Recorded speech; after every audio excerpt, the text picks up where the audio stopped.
Hi Aquarius, this is Jav. Welcome po sa ating channel. Gamitin ang reading na ito bilang gabay lamang. Kung naka-resonate kayo, comment down. Kung hindi kayo naka-resonate, ibigay niyo po sa iba kasi general reading po ito. By the way, this is your weekly gabay tarot reading, Aquarius, from July 1 to 7, 2025. Maraming salamat po sa inyong patuloy na suporta at maraming salamat din po sa mga hindi nag-skip ng ads.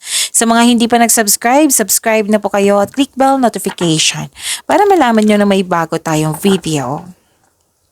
This is for you, Aquarius.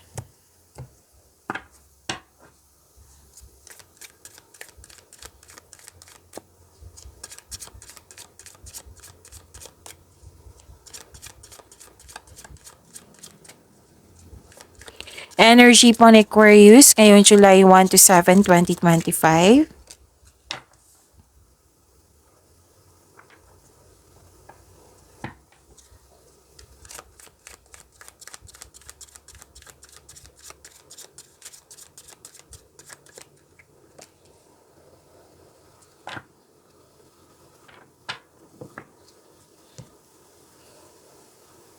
Aquarius.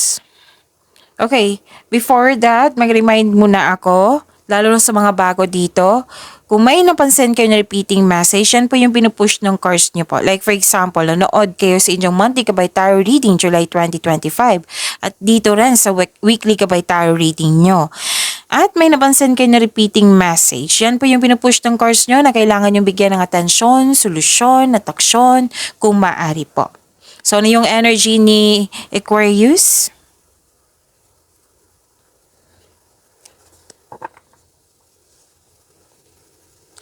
Okay.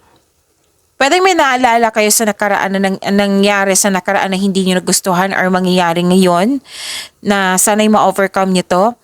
Kasi ang advice ng card dito na kailangan wag kayong mag-focus. Wag kayong mag-focus sa wala sa'yo or nawala sa'yo.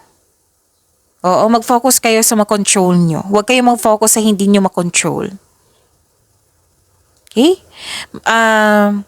This card tells you to believe in yourself, think positive na makabangon ka, and have faith na divine can lift you out of any period of loss.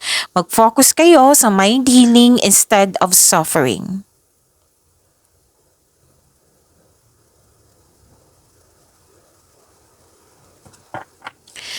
Okay, so may clarity and new ideas dito. Nagkaroon ng determination at the end of the day.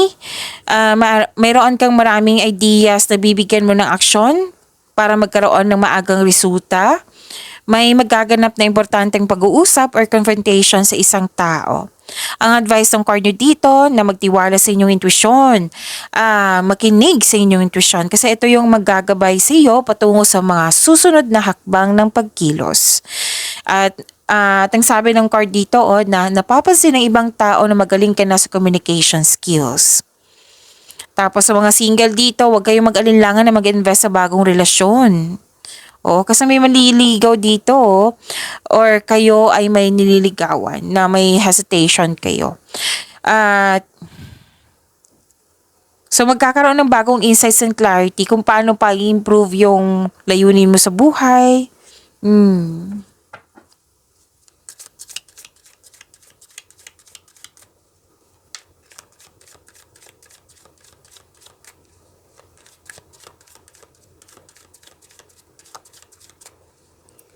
Career and money po ni Aquarius.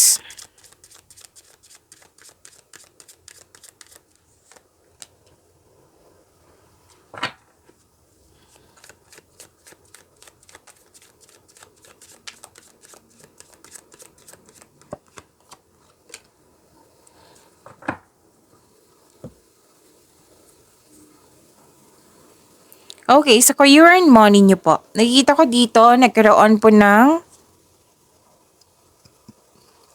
Excuse me, kailangan ko mag-burp. May toxic kayong kasamahan dyan or naging toxic yung place. Pwedeng may away. Oo. So sabi ng card dito, kung pwede, umiwas na lang po. Gagawin mo ito para sa magkaroon ka ng peace of mind. Okay? And listen to your intuition kasi it will guide you away from toxic person or toxic place.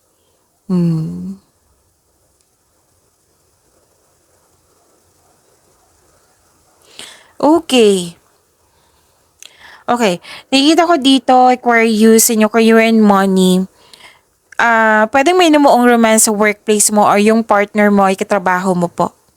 So this card also means may makipag-business partner sa iyo or makipag-teamwork sa iyo. Sabi ng card, gusto mo yung career mo kasi nagbibigay ito ng financial stability sa iyo, sa iyong career, at nagagawa mo yung passion mo at the same time.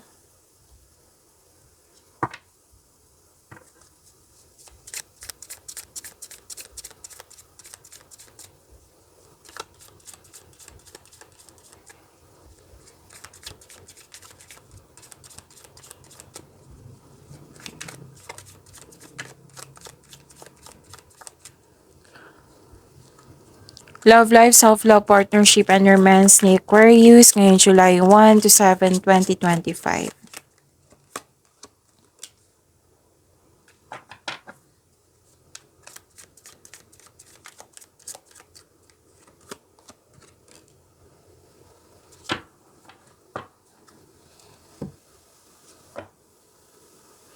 Okay. Ang ganda nito. Nakikita ko dito, nagkaroon po ng wealth, family, and inheritance, completion of cycle. May magaganap naman na pensyon. May magaganap. What I meant is may makakatanggap ng mana, pensyon, retirement, o masaganang ani ng buhay. Nag-spend time kayo sa family po, nag-save ka para sa sarili, sa family mo, or sa isang specific person na tutulungan mo siya para makamit niya yung layunin niya sa buhay. And sa mga single dito, papasok lang kayo o interesado lang kayo magkaroon ng relasyon kung ito ay seryoso sa buhay. And nakikita ko dito sa mga marelasyon sa buhay mag-asawa, ipakilala mo yung partner mo sa group of people. Okay? May posibilidad na gusto nyo bumili ng property, posibilidad na bibili kayo. Oo, tapos nakikita ko dito yung suporta mo. What I meant is suporta sa inyong partner, sa inyong family, sa plano mo sa buhay. Okay, excuse me.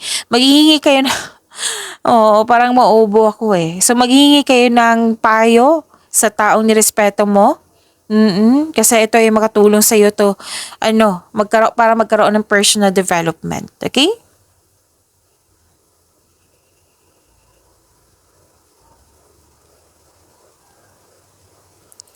Okay. Guarded ang ilan sa inyo dito. Di ba sabi dito sa mga single na tanggapin mo lang yung tao kung seryoso na to sa buhay. Kasi guarded ka na.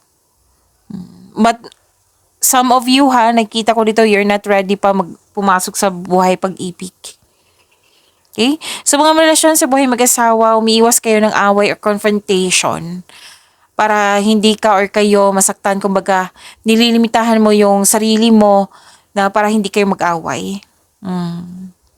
Okay, so this card asks you to try to release your fears of opening up to love.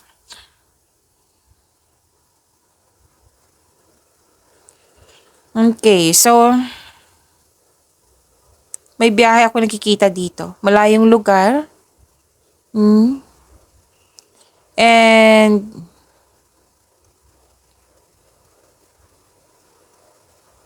okay, may parating sa inyo may parating talaga sa inyo na may bagong anong tawag dito? Inspiration.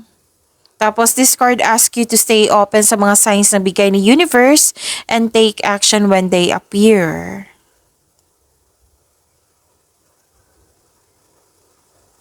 May biyahe talaga ako nakikita dito, Aquarius.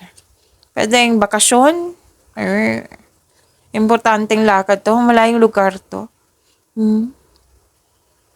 So, sa mga single dyan, darating talaga yung bagong tao sa inyong buhay. Oo, nasa iyo na yan kung tatanggapin mo ba or hindi. Basta may darating sa inyo, ilang cards na po nagsabi po.